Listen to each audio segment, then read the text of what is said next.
So in this lecture, we're going to discuss the use of trademark law to allocate domain names that happen to use or share elements of a protected trademark.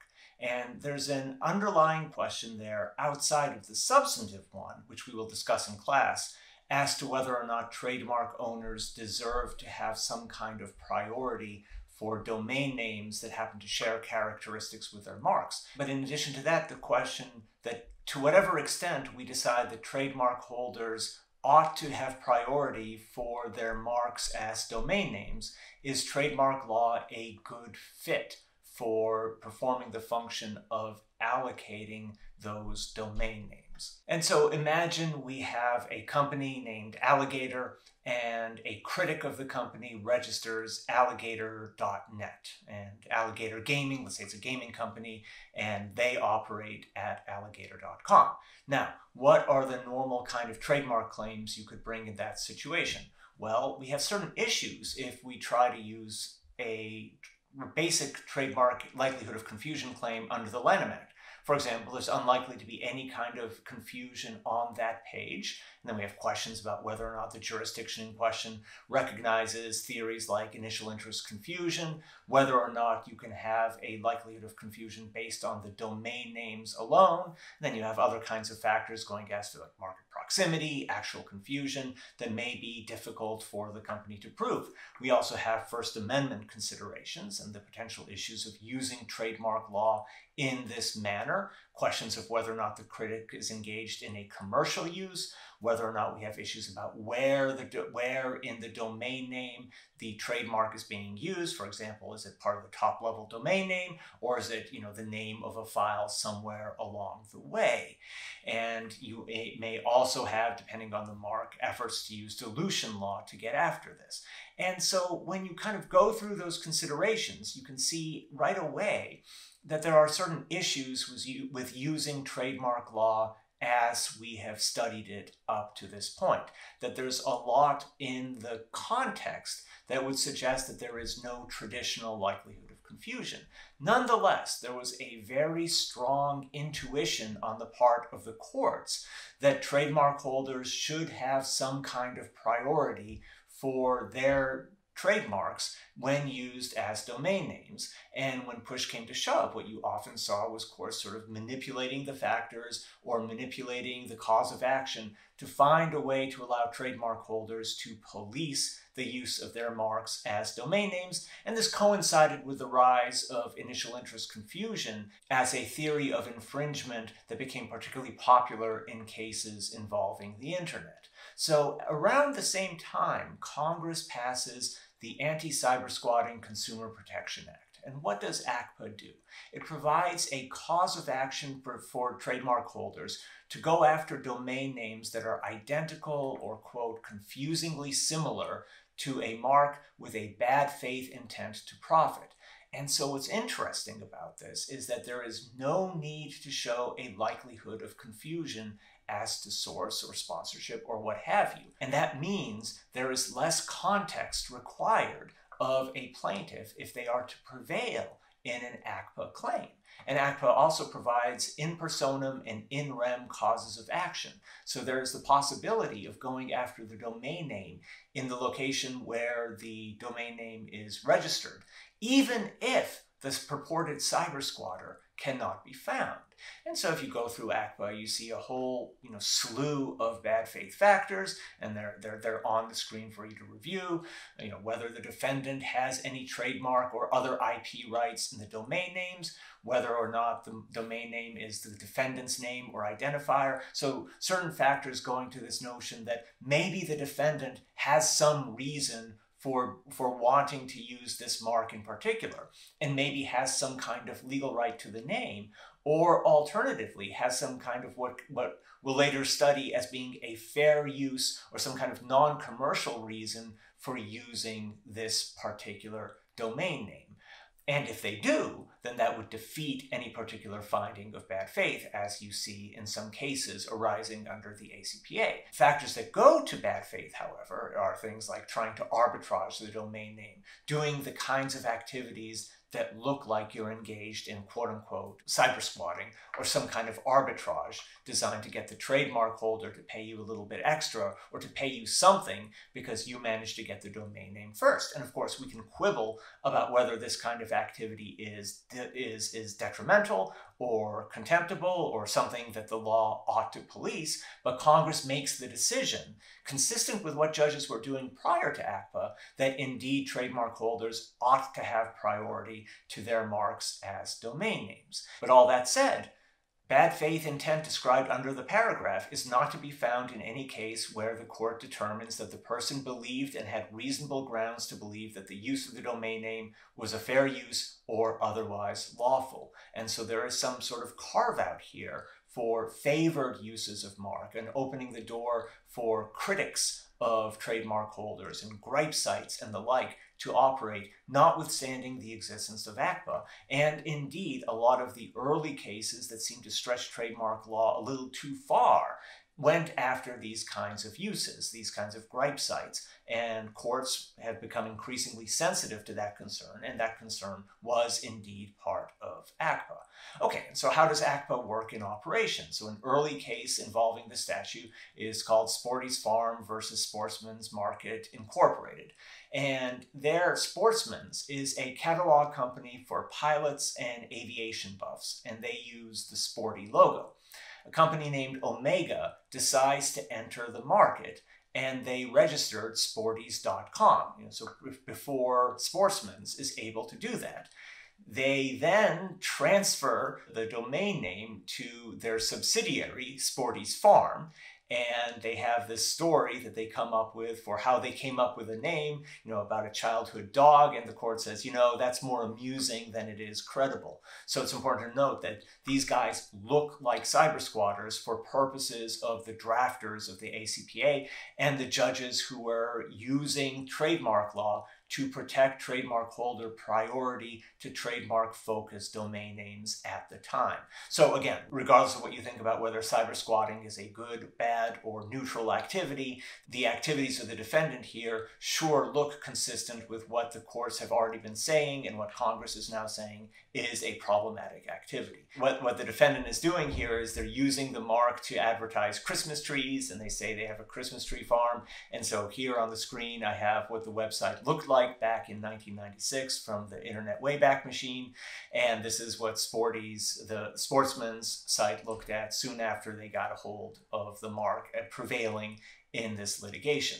And it's interesting to note that the court is, in some extent, shaped by assumptions about search engines. And they say, given the current state of search engine technology, search will often produce a list of hundreds of websites through which the user must sort. And so there is this idea that giving trademark holders priority in their marks as domain names is going to lower search costs. The idea that consumers are going to be guessing blindly as to how they're going to find their preferred marks, and they think, and there's a natural assumption that if this is what consumers are going to do, it makes sense for a court to intervene. When there are, of course, the questions of institutional competence. Maybe there are other ways of handling this. Maybe the market will solve this problem, and indeed the rise of search engine technology took care of the issue to a large extent.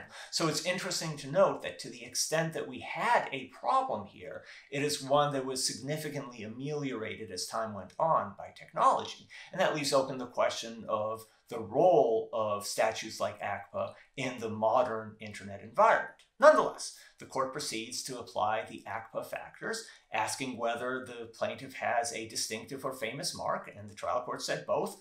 And, it's not only distinctive, it's even famous, highly questionable holding, but the Second Circuit just simply affirms on distinctiveness and not much dispute that it's a viable trademark. Now, is this an identical or confusingly similar domain name? And the court says, it's confusingly similar. And what's important here is that confusingly similar is not the same thing as having a likelihood of confusion. So there is no use of the multi-factor test. There is no focus on proximity. There is no issue about the fact that on the website itself, there is no confusing content. That is all irrelevant. And so what we have here is a highly streamlined analysis compared to what we saw when we studied applications of the Lanham Act's multi-factor likelihood of confusion test. Now, in earlier cases, we saw situations in which, given the kind of claim that was at issue, a court would streamline the test or do something to ignore context. And I was criticizing a lot of those approaches as making it easier to prove infringement in certain cases that were kind of away from what I would call the core of the trademark infringement cause of action. And so what's interesting here, and what I think is important, is that the court is doing the same thing here, but they're doing it here under statutory direction, that is indeed what the ACPA allows it to do, with its focus not on whether there's a likelihood of confusion, but on whether there is a confusingly similar domain name, and then having granted a range of bad faith factors, but having a number of those factors capable of adjudication at a relatively simple level with relatively minimal fact development. And so what's the bad faith intent to profit here? The fact that the defendant does not have IP rights, the fact that the domain name has nothing to do with the registrant of the domain name, that they didn't use the site until after litigation began, that the sale to the farm was certainly suspicious under the circumstances, and that Omega behaves like someone acting in bad faith.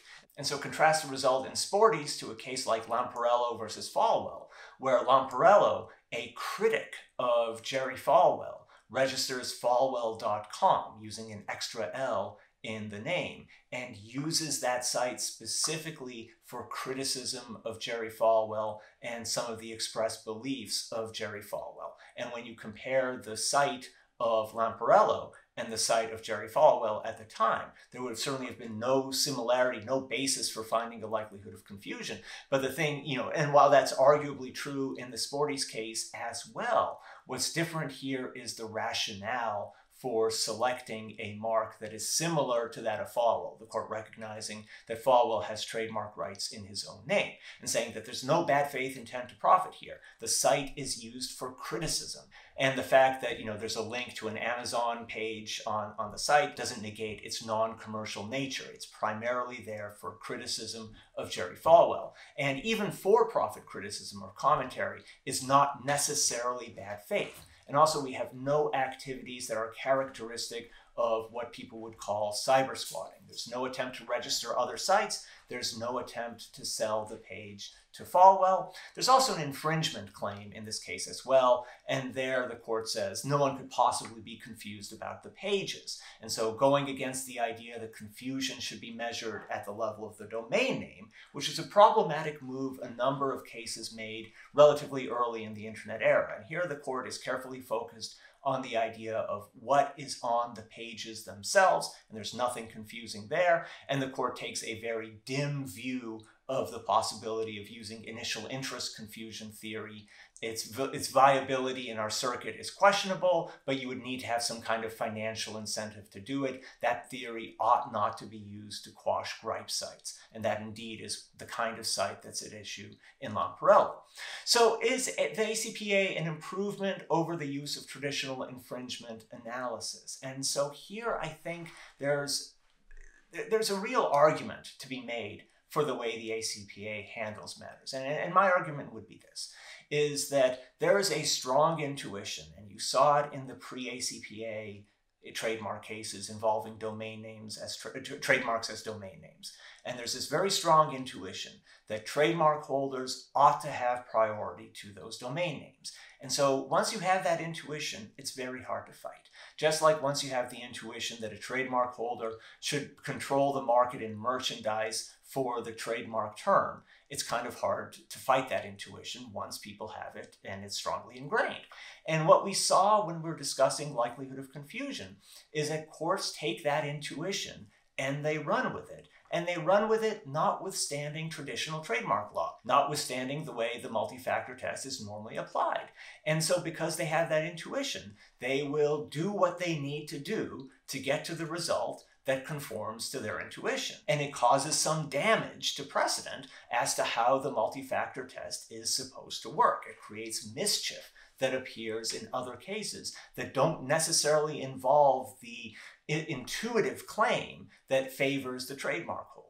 And so what's nice about ACPA is that we have another situation where there is this intuition. Here is a thing that trademark holders ought to control, but that intuition is sort of fenced off from the rest of trademark law. And we have this special test that says, okay, let's evaluate whether the trademark holder ought to get the domain name, but let's not use the traditional trademark infringement cause of action. And so the case law that you get developed under ACPA does not have that same potential of infecting the rest of trademark law. And so, trademark restrictionist though I am, the statute is one that I find to be actually a fairly good one, in the sense that it kind of turns down the temperature, releases the pressure a little bit from the rest of trademark law, so that judges don't have that same feeling that the rest of trademark law must be used or drafted to the cause of making sure trademark holders have priority for domain names that share features with their marks. And so, two cheers for ACPA, I guess is what I'm saying here. Okay, and so I mentioned this before, but it's worth noting that the ACPA has two causes of action. There's an in personam action, so you can go after the registrant of the domain name, but there's also an in rem action, and so that enables suit to secure the domain name in the district of the registrar, registry, or similar authority, even if the registrant cannot be brought to court. And so the elements there is that the domain name violates the rights of the mark holder, and the owner cannot obtain in personam jurisdiction or cannot find the defendant. And so it's interesting, though, this idea that something that I would consider, this fairly intangible, right? A domain name is treated like traditional property, right? We're calling it an in rem cause of action. So kind of like the idea of proceeding against, property in ye olden times. Like, there's a stash of gold somewhere and you think you own it, and the person who took it away from you can't be found, but you're proceeding in an in rem proceeding. So same idea in the context of ACPA, but with something, considerably more intangible.